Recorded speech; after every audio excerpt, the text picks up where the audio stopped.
ഈശോ മിശിഹായ്ക്കും സ്തുതിയായിരിക്കട്ടെ.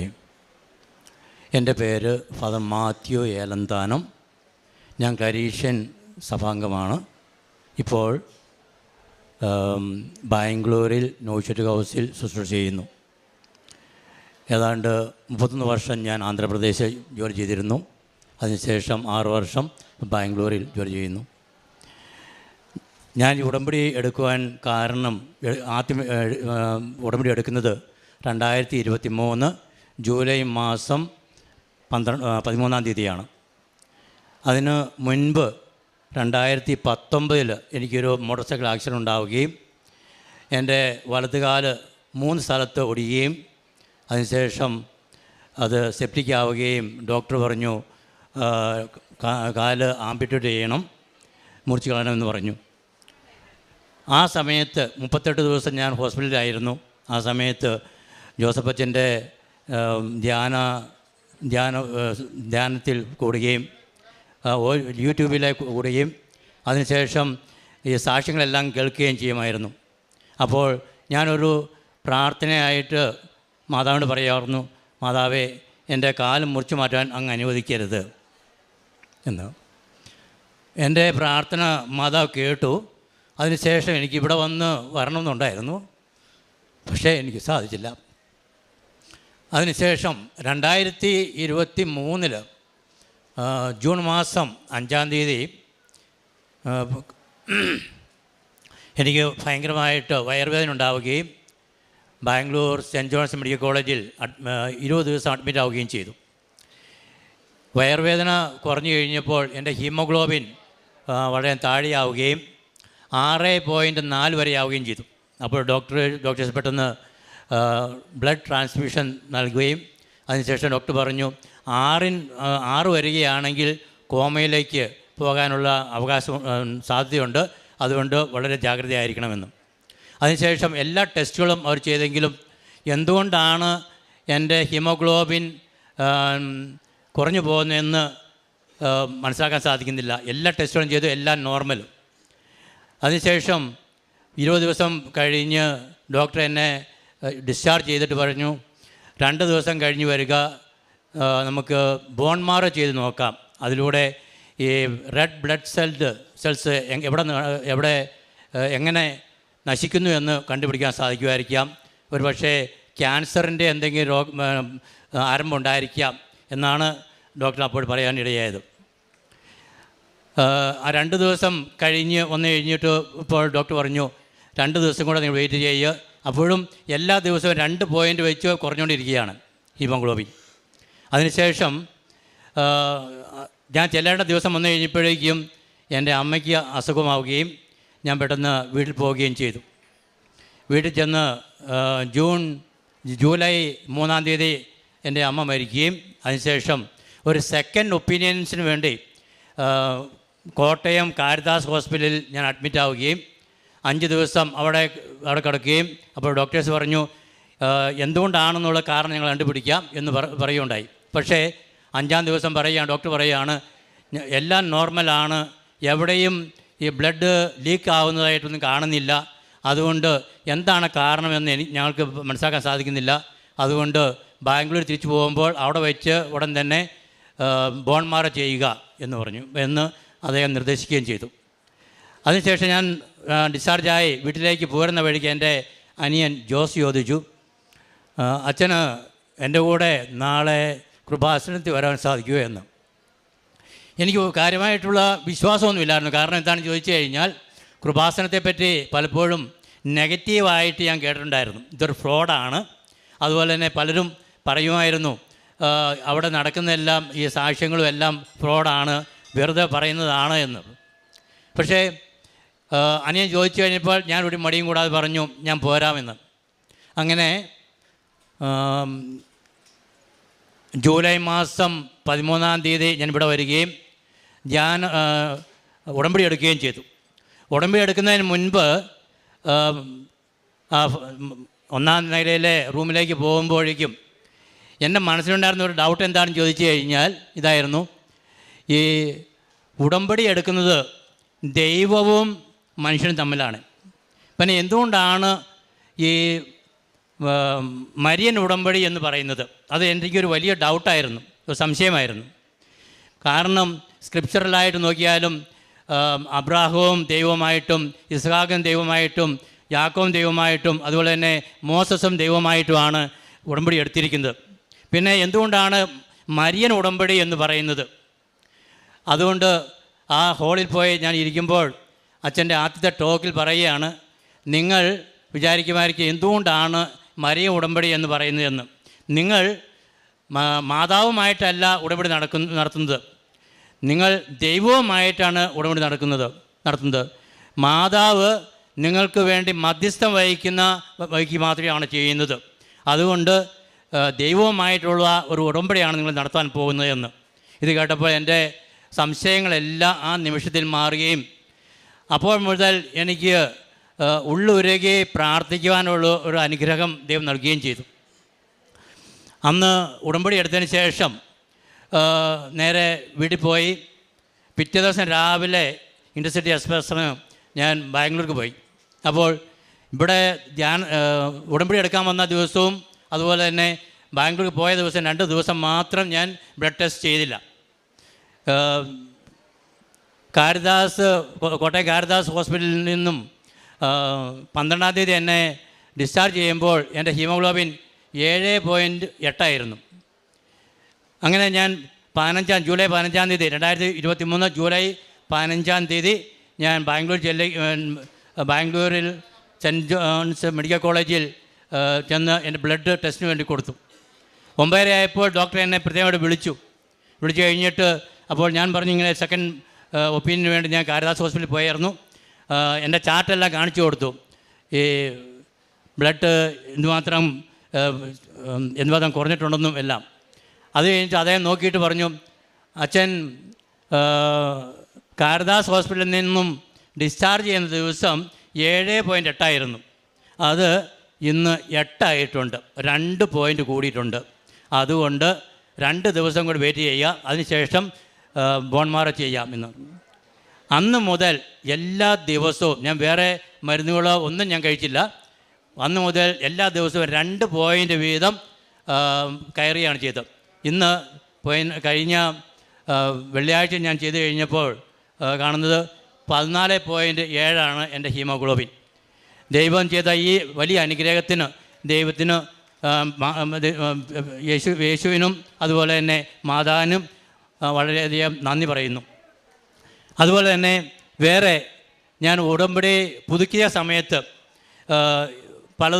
വേറെ പല എൻ്റെ ആവശ്യങ്ങൾ ഞാൻ കൊടുത്തിരുന്നു. ഒന്നാമത് എനിക്ക് ജോയിൻറ്റ് പെയിൻസ് ഉണ്ടായിരുന്നു. എൻ്റെ എല്ലാ ജോയിൻറ്റ്സും വളരെ പെയിനായിരുന്നു. അപ്പോൾ ഈ തൈലവും അതുപോലെ തന്നെ ഉപ്പും ഉപയോഗിച്ചതുകൊണ്ട് ആ വേദന എല്ലാം മാറിക്കിട്ടി. അതുപോലെ തന്നെ എനിക്ക് ഷുഗർ എന്ന് പറഞ്ഞു കഴിഞ്ഞാൽ 17 വർഷമായിട്ട് ഷുഗർ. അപ്പോൾ 525 അപ്പോൾ ഏതാണ്ട് കോമയിലേക്ക് പോകാനുള്ള സാധ്യത ഉണ്ടായിരുന്ന ആ സമയത്തും 3 പ്രാവശ്യം ഇൻസുലിൻ എടുക്കുമെങ്കിലും എന്ന് പറഞ്ഞാൽ രാവിലെയും ഉച്ചയ്ക്കും 15 യൂണിറ്റും വൈകുന്നേരം 10 യൂണിറ്റും എടുത്താലും അത് 260 280 വന്ന് നിൽക്കുമായിരുന്നു, ഒട്ടും കുറയുന്നില്ലായിരുന്നു. എന്നാൽ ഈ തൈലം ഉപയോഗിക്കുകയും ഉപ്പ് ഉപയോഗിക്കാൻ തുടങ്ങിയപ്പോൾ തൊട്ട് ഞാൻ ഈ ഇൻസുലിൻ ഉപയോഗിക്കുന്നത് ഇപ്പോൾ രാവിലെ 15 വൈകുന്നേരം 15 ഉള്ളൂ. പക്ഷേ അത് എൻ്റെ ഷുഗർ 113 കുറഞ്ഞു. മാതാവും ഈശോയും ചെയ്ത വലിയ ഈ അത്ഭുതത്തിന് ഞാൻ നന്ദി പറയുന്നു. അതുപോലെ തന്നെ എനിക്കുണ്ടായിരുന്ന ഈ ഗ്യാസ്ട്രിക് പ്രോബ്ലംസ് ഉണ്ടായിരുന്നു. അത് പൂർണ്ണമായിട്ട് മാറ്റി തന്നു ഈ തൈലവും ഉപ്പും ഉപയോഗത്തിലൂടെ. അതുപോലെ തന്നെ പൈൽസും അതുപോലെ തന്നെ അൾസറും ഉണ്ടായിരുന്നു. ഇത് പൂർണ്ണമായിട്ടും ഞാൻ വേറെ മരുന്നൊന്നും ഉപയോഗിച്ചില്ല, പൂർണ്ണമായിട്ടും എനിക്ക് മാറ്റിത്തരികയുണ്ടായി. ഇനി എൻ്റെ ഞാൻ നടത്തിയ ഓരോ കാരുണ്യ പ്രവർത്തികളെ പറ്റി പറയുകയാണെങ്കിൽ, ബാംഗ്ലൂരിൽ വെച്ച് എല്ലാ ആഴ്ചയിലും ഒരു പ്രാവശ്യമെങ്കിലും അവിടെ mentally retarded and physically handicapped ചിൽഡ്രനുണ്ട്. അവരുടെ അടുത്ത് പോവുകയും അവരെ ഫീഡിങ് ചെയ്യുകയും അവർക്ക് ഭക്ഷണം കഴിക്കാൻ സാധിക്കുകയില്ല. അപ്പോൾ നേരെ അവരുടെ വായിൽ നമ്മൾ സ്പൂണുകൾ വെച്ച് കൊടുക്കണം. അങ്ങനെ നടത്തി കൊടുക്കുകയും അതിലൂടെ അവരെ കാണുമ്പോൾ എനിക്ക് തോന്നുന്ന ഒരേ ഒരു അനുഭവം എന്താണെന്ന് ചോദിച്ചാൽ ഈശോയെ കാണുന്ന പോലെ എനിക്ക് തോന്നുന്നത്. ഒരു ദിവസം ഒരു കുട്ടി, ഞാൻ കൊടുത്തുകൊണ്ടിരുന്ന ആ കുട്ടി എന്തുകൊണ്ടോ വെള്ളം വേണമെന്ന് പറഞ്ഞു. ഗ്ലാസ് വെള്ളം കുടിച്ചു കഴിഞ്ഞ് പകുതി കുടിച്ചതിന് ശേഷം നേരെ എൻ്റെ മുഖത്തേക്ക് അങ്ങ് ഒഴിച്ചു. പക്ഷേ എനിക്കൊരു ബുദ്ധിമുട്ടും തോന്നിയില്ല. ഞാൻ അപ്പോഴേ എൻ്റെ ഓർമ്മ വന്നത് ഉണ്ണീശോ ചെയ്യുന്ന പ്രവൃത്തിയായിട്ട് എനിക്ക് തോന്നി. അത് ആ കുട്ടിയുടെ മുഖത്തെ നോക്കിയപ്പോൾ ഞാൻ ഒന്ന് പുഞ്ചിരിച്ച് കഴിഞ്ഞപ്പോഴും ആ കുഞ്ഞിൻ്റെ വലത്തുകരവും സൈഡ് മുഴുവൻ പാരലൈസ്ഡാണ്. അതുപോലെ തന്നെ ഇടത് കൈ മാത്രമേ ഉള്ളൂ. അപ്പോൾ ആ കുട്ടി എൻ്റെ മുഖത്തേക്ക് നോക്കിയിട്ട് നേരം മുഖം കുനിച്ചിരുന്നു. അതിനുശേഷം ആ കുട്ടി എപ്പോൾ ചെന്ന് കഴിഞ്ഞാലും പിന്നീട് ഒരിക്കലും ഞാൻ ചെന്ന് കഴിഞ്ഞാൽ അന്നേരം പറയും എനിക്ക് ചോറ് മേടിച്ച് തരണം എന്ന് പറഞ്ഞുകൊണ്ട് പറയാൻ സാധിക്കുകയില്ല, എന്നാലും കാണിച്ചു കഴിഞ്ഞ് എന്നെക്കുറിച്ച് മേടിപ്പിക്കായിരുന്നു. അതുപോലെ തന്നെ ഈ ആകാശപ്പറവുകളുടെ സെൻറ്ററിൽ പോവുകയും അവരെ വിസിറ്റ് ചെയ്യുകയും അവരുമായി കുറച്ച് സമയം ചിലവഴിക്കുകയും ചെയ്യാറുണ്ട്. അതുപോലെ തന്നെ ഓൾഡ് ഏജ് ഹോമിൽ പോയി അവരുമായി സംസാരിക്കുകയും അവരുടെ ആ ബുദ്ധിമുട്ടുകളെല്ലാം കേൾക്കുകയും അവരെ സമാധാനിപ്പിക്കുകയും ഒക്കെ ചെയ്യാറുണ്ട്. ഇങ്ങനെ അതുപോലെ തന്നെ എൻ്റെ വേറെ പ്രവർത്തികൾ പറയുമ്പോൾ ഇവിടുന്ന് വാങ്ങിക്കുന്ന പത്രം അത് മലയാളത്തിലും ഇംഗ്ലീഷിലും തമിഴ്, കന്നഡ, തെലുങ്ക്, ഹിന്ദി ഈ ലാംഗ്വേജിലുള്ള എല്ലാം ഓരോ കെട്ട് പത്രങ്ങൾ കൊണ്ടുപോവുകയും എല്ലാവർക്കും എൻ്റെ അനുഭവം അവർക്ക് പറഞ്ഞതിന് ശേഷം അവർക്ക് കൊടുക്കുകയും അതുപോലെ തന്നെ അതിന് മുൻപ് പ്രാർത്ഥിച്ച് ഈ തൈലവും ഉപ്പും അതിൽ വിതറുകയും ചെയ്ത് കൊടുക്കാറുണ്ട്. അപ്പോൾ അതിലൂടെ ദൈവം എനിക്ക് വളരെയധികം അനുഗ്രഹങ്ങൾ നൽകുകയുണ്ടായി. അതുപോലെ തന്നെ ഇനി വേറൊന്ന് പറയുകയാണെങ്കിൽ, ഒരിക്കൽ ഞാൻ ഒരു ടാക്സിയിൽ പോരുമ്പോൾ ആ ടാക്സി ഡ്രൈവറുമായിട്ട് സംസാരിക്കുകയും ആ ടാക്സി ഡ്രൈവർക്ക് ഈ യേശുവിനെ പറ്റിയും പ്രത്യേകിച്ച് ഈ കൃപാസനത്തിൽ നടക്കുന്ന വലിയ വലിയ കാര്യങ്ങളെക്കുറിച്ച് അദ്ദേഹത്തിന് പറഞ്ഞു കൊടുക്കുകയും ചെയ്തു. അപ്പോൾ ഒരു ഹിന്ദു ആയിട്ടുള്ള ആ മനുഷ്യൻ പറയുകയാണ്, അച്ഛാ എൻ്റെ അയൽവക്കത്തുള്ള ഒരു ക്രിസ്ത്യാനികളാണ്, അവരിങ്ങനെ പറഞ്ഞു കണ്ടിട്ടുണ്ട്, പക്ഷേ ഇങ്ങനെ ഒരു അത്ഭുതം ഉണ്ടെന്നുള്ളത് ഞാൻ ആദ്യമാണ് അറിഞ്ഞത്. യേശു ആണ് ശരിയായിട്ടുള്ള നിജമായിട്ടുള്ള രക്ഷകൻ എന്ന് ആ മനുഷ്യൻ ഏറ്റവും അവസാനം പറയുകയുണ്ടായി. അതുപോലെ തന്നെ ഈ എൻ്റെ ആധ്യാത്മിക ജീവിതത്തിൽ വളരെയധികം അനുഗ്രഹങ്ങൾ ദൈവം നൽകി.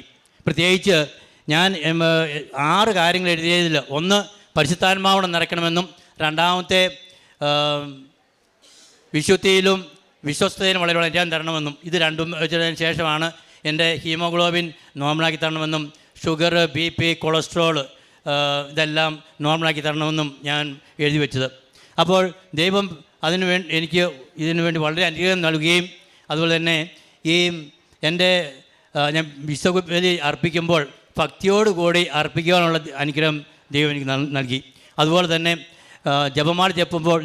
ജപമാല നമ്മൾ ചെല്ലുമ്പോൾ അത് വളരെയധികം ഭക്തിയോടുകൂടി ധ്യാനിച്ചും ചെല്ലാനുള്ള അനുഗ്രഹം ദൈവം എനിക്ക് നൽകി. അതുപോലെ തന്നെ എൻ്റെ എല്ലാ 2 ആഴ്ചകളിലും ഞാൻ 2 ആഴ്ചയിലെങ്കിലും ഒരിക്കലെങ്കിലും ഞാൻ കുമ്പസാരിക്കുവാനും അതുപോലെ കൂടുതൽ ദൈവമായിട്ട് അടുക്കുവാനുള്ള അനുഗ്രഹം ദൈവം നൽകിയുണ്ടായി. ഇങ്ങനെ എൻ്റെ ആധ്യാത്മിക ജീവിതത്തിൽ അതുപോലെ തന്നെ ബൈബിൾ വായനയിലും എല്ലാ ദിവസവും ബൈബിൾ വായിക്കുക, ജപമാല ചെല്ലുക, അതിനുശേഷം മാത്രമേ ഞാൻ ഉറങ്ങുകയുള്ളൂ. അപ്പോൾ ആ വിധത്തിൽ എൻ്റെ ആധ്യാത്മിക ജീവിതത്തിൽ വളരെയധികം അനുഗ്രഹമാണ് ദൈവം എനിക്ക് നൽകിയിരിക്കുന്നത്. ഈ അനുഗ്രഹങ്ങളെല്ലാം നൽകിയ പരിശുദ്ധ അമ്മയ്ക്കും തിരുകുമാരനും കോടാനുകോടി നന്ദി അർപ്പിച്ചുകൊള്ളുന്നു. ലൂക്കായുടെ വിശുദ്ധ സുവിശേഷം 1-ാം അധ്യായത്തിൽ ശക്തന്മാരെ സിംഹാസനത്തിൽ നിന്ന് മറിച്ചിട്ടു, എളിയവരെ ഉയർത്തി, വിശക്കുന്നവരെ വിശിഷ്ട വിഭവങ്ങൾ കൊണ്ട് സംതൃപ്തരാക്കി, സമ്പന്നരെ വെറും കൈയോടെ പറഞ്ഞയച്ചു. തിരുവചനം നമ്മോട് അരുളി ചെയ്യുമ്പോൾ ഇന്ന് ബഹുമാനപ്പെട്ട മാത്യു അച്ഛൻ എങ്ങനെയാണ് തനിക്ക് 6.4 ഹീമോഗ്ലോബിൻ 14.7 വരെയായി ഉയർന്നത്. അതിൻ്റെ ഓരോ കാരണങ്ങളൊക്കെ ഇവിടെ വ്യക്തമായിട്ട് പറഞ്ഞതാണ്. അത് തനിക്ക് ബോൺമാരോ പറഞ്ഞിരുന്നതാണ്. റെഡ് ബ്ലഡ് സെൽസ് എന്തുകൊണ്ട് നശിക്കുന്നു, ഇതിൻ്റെ കാരണങ്ങളൊന്നും അറിയില്ല, ഡോക്ടേഴ്സിന് കണ്ടുപിടിക്കാൻ കഴിഞ്ഞിട്ടില്ല. എന്നാൽ ഉടമ്പടി താൻ എടുക്കുന്നതിന് മുൻപ് തന്നെ എങ്ങനെ പരിശുദ്ധ അമ്മ തൻ്റെ ജീവിതത്തിൽ പ്രവർത്തിക്കുവാൻ ഇടയായി എന്ന് ഒരു അനുഭവം പറഞ്ഞുകൊണ്ട് തന്നെയാണ് ബഹുമാനപ്പെട്ട അച്ഛൻ തുടങ്ങുന്നത്. തൻ്റെ കാല് ആംപുട്ടേറ്റ് ചെയ്യണം എന്ന് പറയുന്ന ഒരവസ്ഥയിൽ നിന്ന് ഇന്ന് സ്വയം തൻ്റെ കാലിൽ നടന്ന് ഇവിടെ വന്നാണ് അച്ഛൻ ഈ സാക്ഷ്യങ്ങൾ പങ്കുവയ്ക്കുക. അന്ന് ബഹുമാനപ്പെട്ട VP ജോസഫ് അച്ഛൻ്റെ ഉടമ്പടി ധ്യാനങ്ങൾ, സാക്ഷ്യങ്ങൾ ഇതുമാത്രം താൻ കേട്ടുകൊണ്ടിരുന്നു ഹോസ്പിറ്റൽ കിടക്കയിൽ. അങ്ങനെ തനിക്ക് ആ ഒരു വലിയ പ്രതിസന്ധിയിൽ നിന്ന് തനിക്ക് തരണം ചെയ്യുവാനായിട്ട് തനിക്ക് അങ്ങനെയാണ് കഴിഞ്ഞത്. അത് ഓർമ്മയുണ്ടെങ്കിലും ഉടമ്പടി എടുക്കുന്നതിനോട് അത്ര താല്പര്യം തോന്നിയില്ല. എന്നാൽ പിന്നീട് ഇവിടെ വന്ന് ഉടമ്പടി എടുക്കുന്നതും തൻ്റെ മറ്റ് രോഗസൗഖ്യങ്ങളും, കൊളസ്ട്രോള്, BP, ഷുഗർ, ഇങ്ങനെ ഓരോന്നുമൊക്കെ അച്ഛൻ എങ്ങനെയാണ് അതെല്ലാം നോർമലായത്, തൻ്റെ ജീവിതത്തിന് വ്യക്തമായ ബോധ്യങ്ങൾ എങ്ങനെയുണ്ടായി. ഇന്ന് എത്രയോ അഭിഷിക്തരും സന്യസ്തരുമൊക്കെ ഈ തിരുവൾത്താരയിൽ ഇവിടെ സാക്ഷ്യങ്ങൾ പങ്കുവയ്ക്കുന്നുണ്ട്. തങ്ങളുടെ ജീവിതത്തിൽ തങ്ങൾക്കുണ്ടായിരുന്ന മിസ്കൺസെപ്ഷൻ എന്താണ് മരിയൻ ഉടമ്പടി, അത് തങ്ങൾക്ക് ആ കാർമേഘം മാറിയിട്ട് എങ്ങനെയാണ് മഞ്ഞുരുകുന്നത് പോലെ അമ്മയുടെ സാന്നിധ്യം ജീവിതത്തിലുണ്ടാകുന്നതെന്നും ശക്തന്മാരെ സിംഹാസനത്തിൽ നിന്ന് മറിച്ചിട്ട് എളിയവരെ ഉയർത്തുന്ന പരിശുദ്ധ അമ്മയുടെ സ്തോത്രഗീതത്തിലെ ദൈവികമായ ജ്ഞാനം, അതുകൊണ്ട് ഇന്ന് പല മക്കളും നിറയുന്നതും അങ്ങനെ പരിശുദ്ധ അമ്മയുടെ മധ്യസ്ഥതയിൽ തങ്ങൾ ചെയ്യുന്ന ഉടമ്പടി ദൈവത്തോടാണെന്നും ഇന്ന് കൂടുതൽ തൻ്റെ ജീവിതത്തെ വിശുദ്ധിയിലും അതുപോലെ തന്നെ വിശ്വസ്തതയിലും മുമ്പോട്ട് കൊണ്ടുപോകാനായിട്ട് ബഹുമാനപ്പെട്ട അച്ഛന് കഴിയുന്നു. പല ഭാഷകളിൽ കൃപാസന പത്രം തൻ്റെ അനുഭവം പങ്കുവെച്ച് എല്ലാവർക്കുമായിട്ട് അച്ഛൻ പങ്കുവയ്ക്കുന്നു. അതുപോലെ എവിടെയൊക്കെ തനിക്ക് ചാൻസ് കിട്ടുന്നോ അവിടെയൊക്കെ ക്രിസ്തുവിനെ അച്ഛൻ പകരുകയാണ്. അങ്ങനെ തനിക്ക് കിട്ടിയ ദൈവാനുഭവങ്ങൾ ഏറ്റവും നന്ദിയോടെ അൾത്താരയിൽ പങ്കുവയ്ക്കുന്ന ബഹുമാനപ്പെട്ട അച്ഛനോടൊപ്പം നമുക്കും കരങ്ങളടിച്ച് ഈശോയ്ക്കും അമ്മയ്ക്കും നന്ദി പറയാം, ദൈവത്തെ ആരാധിക്കാം, മഹത്വപ്പെടുത്താം. അത്യപൂർവ ദൈവാനുഭവങ്ങൾ ഇനി നിങ്ങൾക്കും സ്വന്തം. ഈ യൂട്യൂബ് ചാനൽ ഇതുവരെ സബ്സ്ക്രൈബ് ചെയ്തിട്ടില്ലെങ്കിൽ ഇപ്പോൾ തന്നെ സബ്സ്ക്രൈബ് ചെയ്യുക. ഈ വീഡിയോ ഇപ്പോൾ തന്നെ നിങ്ങളുടെ സുഹൃത്തുക്കൾക്ക് ഷെയർ ചെയ്തുകൊണ്ട് കർത്താവിൻ്റെ പ്രേക്ഷിതരാകുക.